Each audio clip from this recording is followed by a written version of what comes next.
भारत बढ़ रहा है, 5 ट्रिलियन इकोनॉमी होने वाला है। दुनिया के पटल पर भारत इकोनॉमिक ऊंचाइयों को छूने वाला है। पूरी दुनिया में मंदी है पर भारत आगे बढ़ रहा है। भैया ये सब बहुत सुन लिया, पर कहां बढ़ रहा है, किस ओर बढ़ रहा है, कुछ समझ में नहीं आता। इतनी महंगाई है, इतनी बेरोजगारी है, उसके बाद भी पता नहीं भारत किस तरफ से बढ़ रहा है। इसका फायदा हमें क्यों नहीं मिल रहा है? इन सब सवालों के जवाब अगर चाहिए तो जरा ध्यान से सुनिए दोस्तों, आपको समझ में आ जाएगा कि भारत कैसे बढ़ रहा है, किस ओर बढ़ रहा है और कब इसका फायदा आपको मिलेगा। भारत दुनिया का सबसे तेजी से उभरता हुआ देश है, जिसकी तरफ आज एप्पल से लेकर कई बड़ी दिग्गज कंपनियां उम्मीद की निगाह से निहार रही हैं, जो सन 2047 तक बन सकता है एक डेवलप्ड नेशन, एक विकसित देश। तो आखिर कैसे भारत करेगा ये कारनामा और क्या है भारत की प्लानिंग? कैसे अमेरिका और ब्रिटेन जैसे शक्तिशाली देशों की बराबरी करेगा भारत?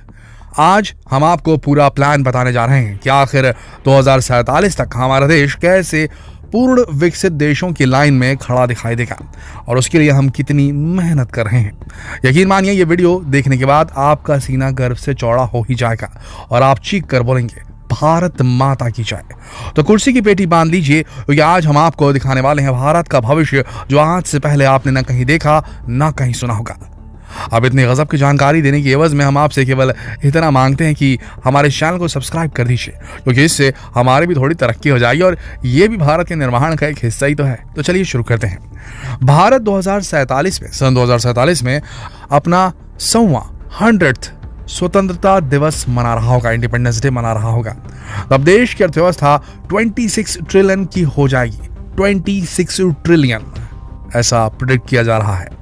अर्नेस्ट एंड यंग की रिपोर्ट के मुताबिक, काफी कि रेप्यूटेड फर्म है अर्नेस्ट एंड यंग, इसकी रिपोर्ट के मुताबिक भारत साल 2030 तक जापान और जर्मनी को पीछे छोड़ते हुए विश्व की तीसरी सबसे बड़ी अर्थव्यवस्था बन जाएगा।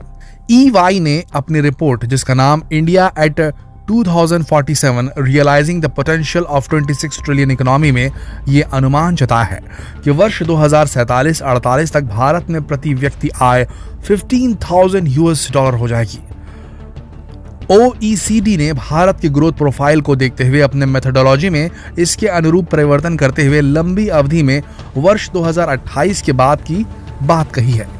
EY ने यह विश्वास जताया है कि मार्केट एक्सचेंज के टर्म में भारत 5, 10 और 20 ट्रिलियन डॉलर की इकोनॉमी थ्रेशोल्ड को क्रमशः वित्तीय वर्ष 2028, 2036 और सन 2045 तक पूरा कर लेगा। रिपोर्ट में यह भी कहा गया है कि बाजार विनिमय के टर्म में भारत का प्रति व्यक्ति आय वर्ष 2045 तक $13,000 का हो जाएगा और ऐसा होने पर यह डेवलप्ड इकोनॉमी, विकसित अर्थव्यवस्था की श्रेणी में आ जाएगा।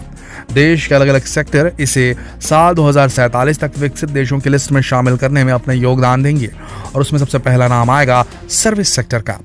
आज की GDP में सर्विस सेक्टर का योगदान आधे से अधिक है और भविष्य भी इसी का ही है। आंकड़ों को देखें तो GDP में सेवा क्षेत्र का योगदान 55.1% रहा है, जबकि कृषि का 18.5% योगदान रहा है और उद्योगों का, इंडस्ट्रीज का 26.4% रहा। अब जब सर्विस सेक्टर GDP में आधे से ज्यादा का योगदान कर रहा है तो ये भारतीय अर्थव्यवस्था के विकास की एक प्रमुख उपलब्धि है। कहा जा सकता है कि देश का सर्विस सेक्टर ही वास्तव में भारत को विकसित अर्थव्यवस्था की ओर ले जा रहा है। सर्विस सेक्टर में IT और BPO की बात करें तो ये दोनों सेक्टर तेजी से भारत को मजबूत कर रहे हैं। पिछले 2 दशकों में ये क्षेत्र 14% बढ़कर 2021-22 में $254.5 बिलियन का हो गया है। वर्ष 2021-22 में $157 बिलियन के साथ IT और BPO सेवाओं के निर्यात का बड़ा हिस्सा है।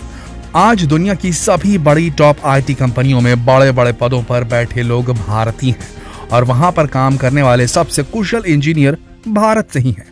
इसके अलावा अन्य वैश्विक कंपनियां भारत में अपने केंद्रों के माध्यम से भारतीय प्रतिभा का लाभ उठा रही है, जो 5 बिलियन से अधिक लोगों को रोजगार देते हैं।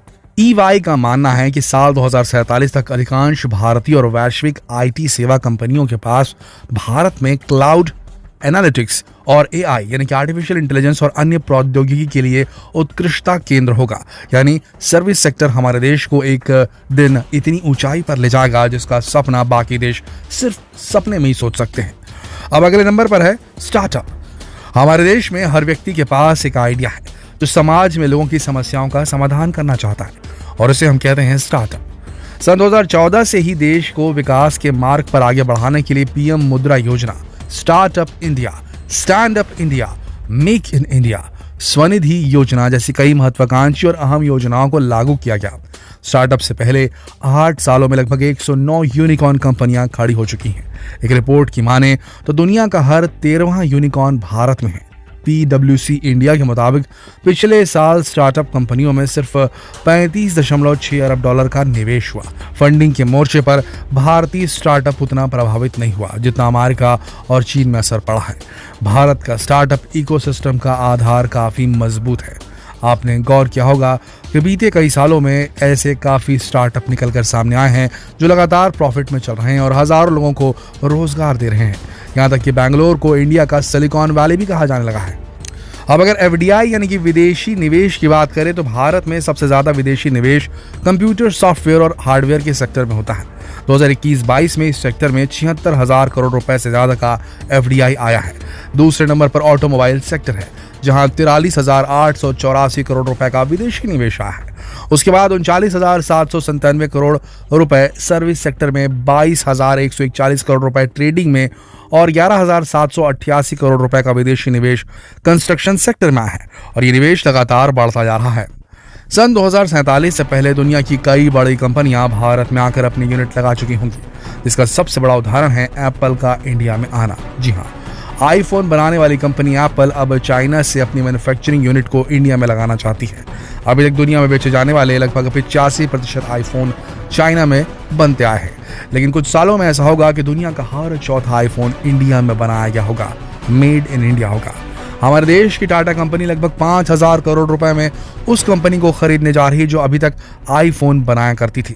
रिपोर्ट्स के मुताबिक टाटा एप्पल के साथ लगातार अपनी साझेदारी बढ़ाने में जुटी है।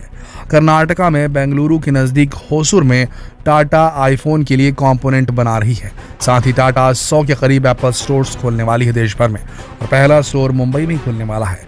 इसके बाद आता है एनर्जी सेक्टर, जिस पर हमारी सरकार ने काफी अच्छा प्लान तैयार किया हुआ है। सरकार ने 2070 तक भारत को जीरो कार्बन उत्सर्जन वाला देश और 2005 के स्तर की तुलना में 2030 तक कार्बन लेवल को 45% तक कम करने का लक्ष्य रखा गया है। न्यूक्लियर एनर्जी और ग्रीन हाइड्रोजन का विकास हाइड्रोकार्बन के आयात को कम करके ऊर्जा के क्षेत्र में आत्मनिर्भरता प्राप्त करने के प्रयास में मदद कर सकता है। भारत सरकार ने 2030 तक वैश्विक हाइड्रोजन की मांग का 10% के लक्ष्य को पूरा करने के साथ साथ ग्रीन हाइड्रोजन को अपनाने की दिशा में कई प्रगतिशील नीतियों की घोषणा की है। हाल ही में 19,500 करोड़ रुपए सरकार ने सिर्फ ग्रीन हाइड्रोजन मिशन के लिए आवंटित किया है। यानी कुल मिलाकर इंडिया आने वाले समय में दुनिया को लीड करने जा रहा है, और इसका पूरा प्लान हमने आपको बताया है। 2047 तक ऐसा होगा भारत, और ये है भारत का प्लान। तो आपको क्या लगता है कि हमारा ये प्लान सफल होगा कि नहीं? क्या हम 2047 तक अमेरिका और ब्रिटेन की श्रेणी में खड़े होंगे? क्या ये संभव है?